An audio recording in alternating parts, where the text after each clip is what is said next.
It's time, everyone. The William Eklund video is here, and I'm so happy to share with you all the glorious Eklund clips I've found from his 2021-2022 season. Excuse the wonky looking intro, one day we'll be a professional YouTube channel with graphics and editing and maybe an editor, but today is not that day. Today is the day to talk about William Eklund, the savior of the Sharks franchise, the Swedish boy king, the Gecko, the Gekland? Big Eki? Alright, drafted in 2021, 7th overall, Eklund had a well-publicized up-and-down season for the Sharks and Djurgårdens in the SHL. Yes, I'll probably mispronounce Djurgårdens multiple times, just like I mispronounced Bisted's name repeatedly in his video, which you can find up in that corner. Anyways, let's talk about Eklund. He had 14 points in 29 games in the SHL. He only managed one regular season and one relegation series goal this year. After all the hype, all the drama about him falling to 7th overall, could it be that NHL general managers were right in letting him slip? Or was that a building year for Eklund and there's some more to come this season? How did Eklund handle failure and frustration this year, and how did it impact his game? All that and more this week on Half Wall Hockey.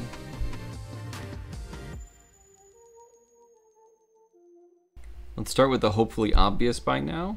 Eklund can carry the puck. He's the first prospect that we profiled on this channel it's actually difficult to separate his distribution game from his carrying game. They're functions of the same process for Eklund. He gets the puck from low danger areas of the ice, like his defensive zone, to the offensive zone. Once he's there, he delays until it can move to a higher danger area than where he's at, like the slot. He's an excellent skater with great acceleration, fantastic edge work and turns, a decent top speed as well. He's a prospect that uses his speed and his skating ability to complement his play. His turns allow him to delay until play options arise, and acceleration makes his retrieval game better than some would think for his size. He's a good stick handler, although he has some issues with his stance and how he carries the puck that can get him into trouble that we'll talk about. Overall, he's scoring a 7.5 between a first and a second line forward in terms of his ability to carry the puck, similar to Daniil Gushchin.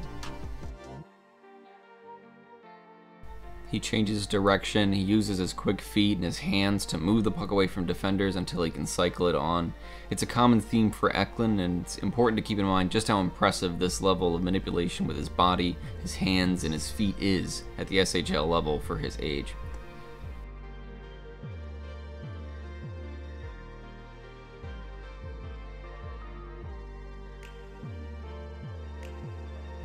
This one gets a rewind.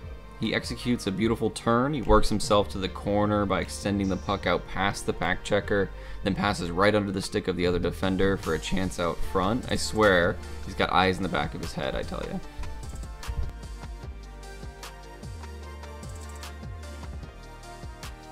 This segues really nicely into our next set of clips. Eklund has this delay ability.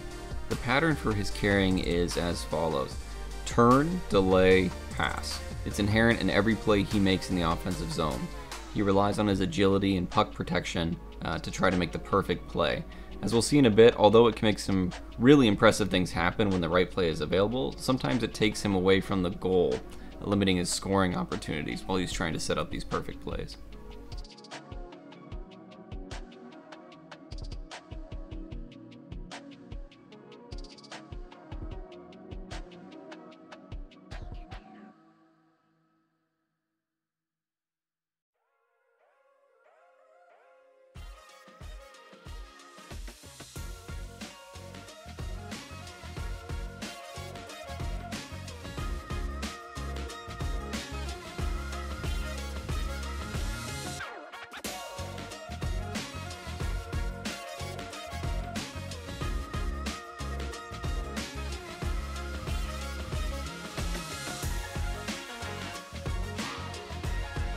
Although an extremely gifted skater and stick handler, his stance is somewhat problematic. He leans far over his skates.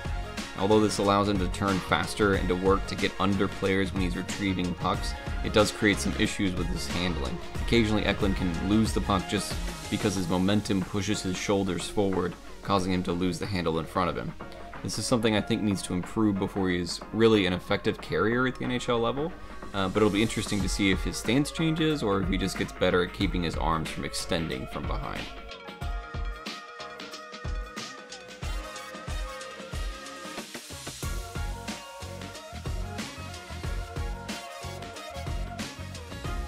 Last clip, you can see once Eklund at the top of the screen gets his feet moving, his hands moving, he draws attackers in and he slips passes through them. This clip, he's got 3 guys on him, all drawn to him because of how he moves, and he's making the zone entry pass perfectly. Really gets us into the distribution category, and although, like I said before, these 2 categories are hard to separate, they kind of overlap for Eklund.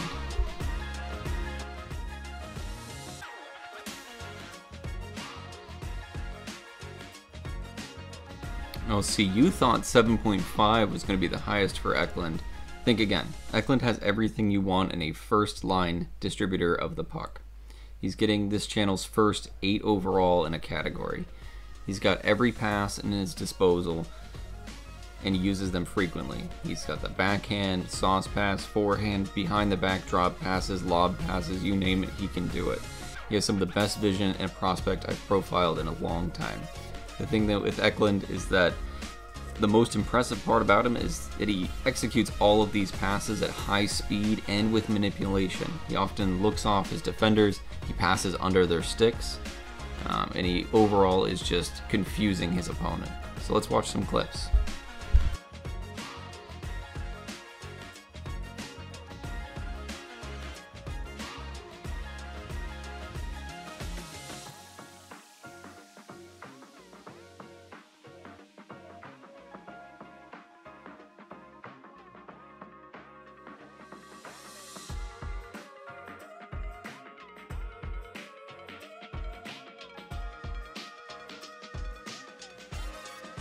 Alright, quick pop quiz time. What do all these clips have in common?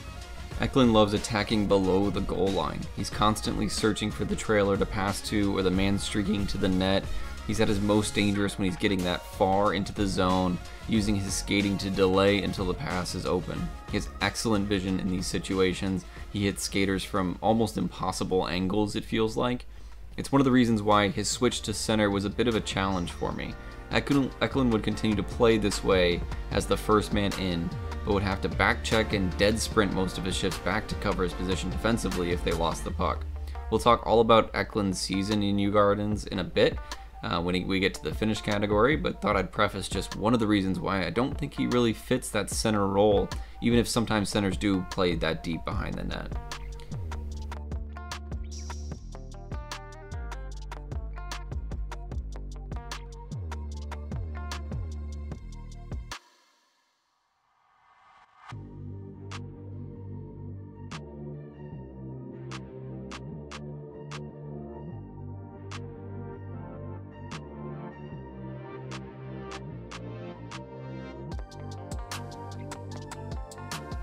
Wait, hold on. What was that pass?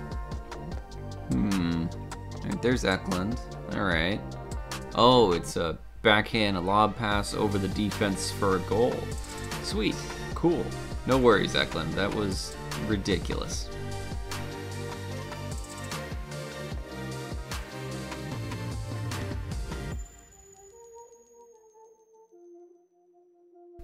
Eklund has some gorgeous cross-ice passes on the power play, making me wonder why he wasn't on the first power play in Djurgårdens.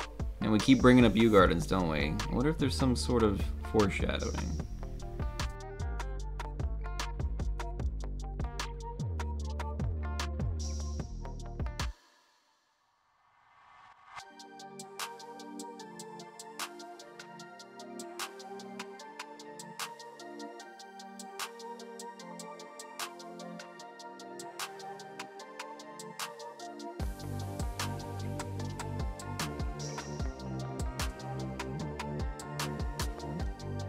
Now that we've covered just some excellent vision, passing skill, here's a few simple breakouts. Eklund again delays and uses his smarts to set up transition plays if he's not the one carrying the puck in the first place. Overall, his distribution of the puck is where I think Eklund is going to separate himself from most Sharks prospects in this system. His finishing skill is a whole other topic and one that requires a deep dive into Djurgårdens. So after not scoring in 9 games for the Sharks, Eklund ended up scoring only 1 goal in 29 games in the SHL regular season and 1 goal in the relegation series against Timrå. He also added a goal at a J20 game at the end of the year, so basically 3 goals in 44 games between leagues. It's not ideal. But in my opinion, it's not a huge deal. Eklund has a good shot. He's got a hard one-timer, a decent wrister.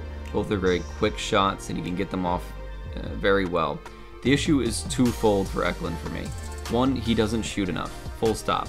The way Eklund plays the game, as we've seen throughout this video, is to carry, delay, distribute. He often doesn't attempt to establish himself into a position to score, only to establish open space for other players to score, other trailing players in a play. This is primarily when he has the puck, as when he's off puck, he actually has a pretty good nose for the net, as I'll show you in just a bit. It's definitely an issue, but the one I think he's aware of. The second issue came from just what went down in Kew Gardens. It was a season of frustration for Eklund after his hometown team was relegated to the Allsvenskan at the end of the year. Was the moment too big for Eklund? It's possible. He was very clearly frustrated at the decision to send him back to Sweden in the first place to a team that was struggling from the jump to win games. He displayed his frustration often in the games that I watched. Every game mattered, every point was crucial, and lumping the primary defensive matchups to Eklund without power play time was, in my opinion, a pretty poor choice. After much deliberation, I just don't think he's a center in that way. His combination of playmaking ability below the net outweighs the defensive acumen, face-off ability, and overall distributive style that a center can play. Eklund was primarily playing a third or a second-line center in Kew Garden, often housing rookie wingers or veteran wingers that were pretty much over the hill in the first place. Eklund suffered from not a grinder syndrome, meaning that he was put in these situations where he was meant to go out there, hit bodies, and delay the game, essentially, and it kind of showed. It just didn't look like Eklund was having any fun out there, and it's kind of a dangerous thing to have happen to a 19-year-old prospect. Still though, is all lost? Absolutely not. To be honest, a lot of Eklund's scoring drought was luck. Yeah, I'm blaming luck. I can do that. It's my show. He had multiple opportunities that were just inches from the goal line. The frustration was palpable by Eklund by the end of the year. And once the dam is broken, I think he'll find his scoring edge at the next level. It's just going to take some time. So what is Eklund good at when it comes to scoring goals? Well, he's got a good one-timer, and he can shoot off loose pucks fairly well. As you can see in these clips, Eklund will often take off towards the net. He'll sneak behind the defense waiting for the puck to get to him. The problem was it just didn't come. It's a good habit to have for sure, and his off-puck game isn't what I'm worried about when it comes to his scoring. The bigger issue is his lack of shooting. These clips show off the rare times when he does shoot from some bad or maybe not perfect angles, and voila, things happen.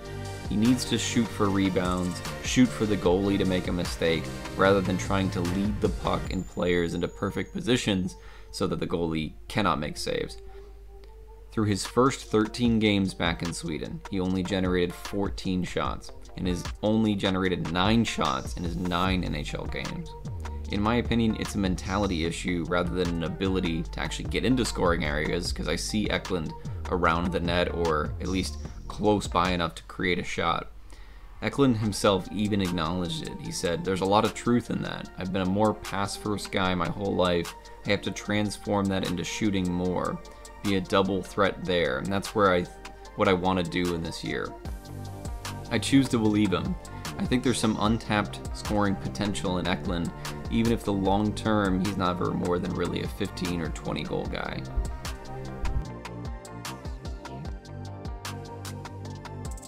I kind of like to break the retrieve category into good and bad. So let's start with the good. For a winger his size, Eklund has some great retrieval aspects to his game. He uses his size to get low on defenders and fish pucks out from under them. He has an active stick that is great at breaking up plays. Defensively, he backchecks aggressively and is very cognizant of his position on the ice pretty much at all times. For a smaller, skilled winger, it's assumed that he wouldn't be physical or be able to hold his own, especially against men in the SHL, but that's just not the case.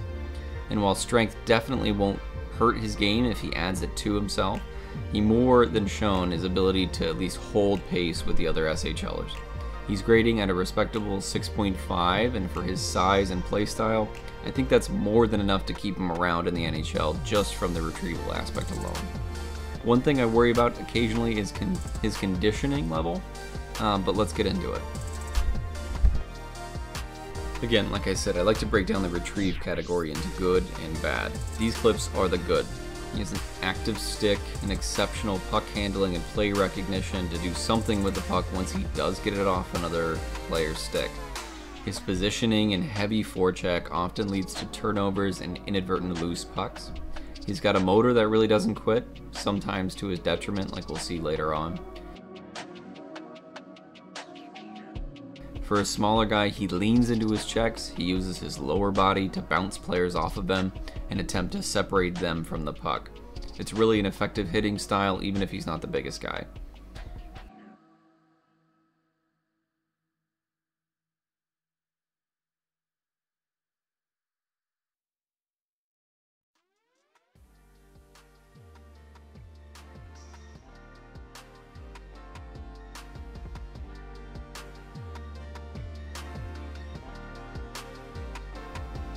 This one is getting the replay treatment.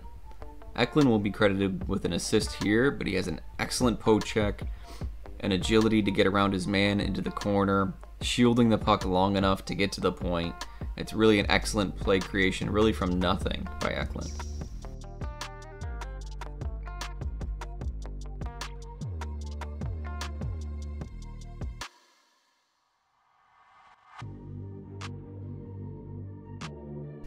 Eklund has a knack for establishing body positioning and scanning before being checked.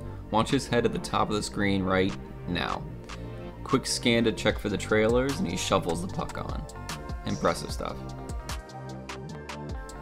This is just a really quick, good back check from Eklund as he races onto the bottom of the screen. He ties up his man, and he helps to negate the chance in front. He doesn't really give up on plays, which I really admire about Eklund.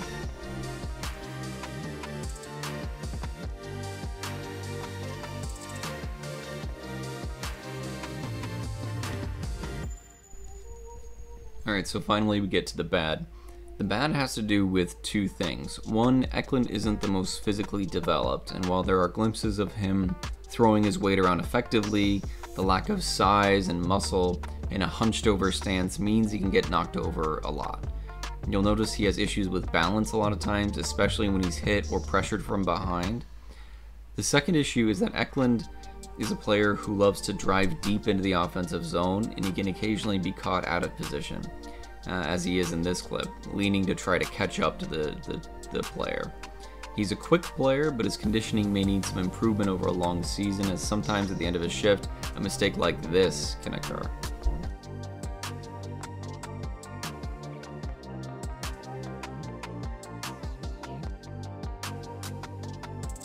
Are you all ready? It's a first score above a 7. Eklund gets a respectable 7.25 from me. His ability to carry the puck protect, and distribute is extremely rare in a prospect at his age. His production did dip this year, and I don't want to sugarcoat that, but from the multiple games I watched, his play was never really poor, just kind of his utilization was poor. He's more effective as a first or a second line left wing with first unit power play duties, specifically on the right half wall or behind the net. He's an excellent skater with above average hands and just some unreal vision to complete passes. I've watched Eklund so many times that at this point I'd be very, very surprised if he doesn't develop into an everyday top 6 forward. I think some elements are missing from real superstardom, however. He has a hunched over stance, coupled with smaller size and a decent but not overwhelming shot means sometimes you'll be wanting more from Eklund. But if you're paying attention, his value is in all of the little things he can do to make a line successful.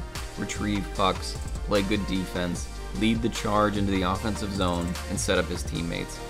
Rinse and repeat afterwards.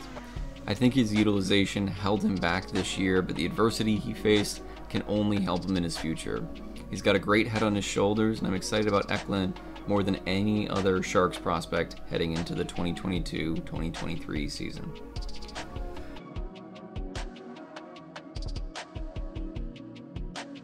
Thanks for watching. As you'll see here, Eklund has taken his rightful spot as the top of the Sharks rankings, so We're going to do things a little differently this time. We're coming up to 117 subscribers. Thank you. And if you would like to see a prospect from the Sharks or otherwise other pools, leave a comment below. The highest upvoted comment wins, and we'll cover them next, no matter who it is. Overall, the Sharks' defensive prospects are next on the list, but I'd love to hear who you all want to see next instead. So as always, thanks for watching, and we'll see you next time on Half Wall Hockey.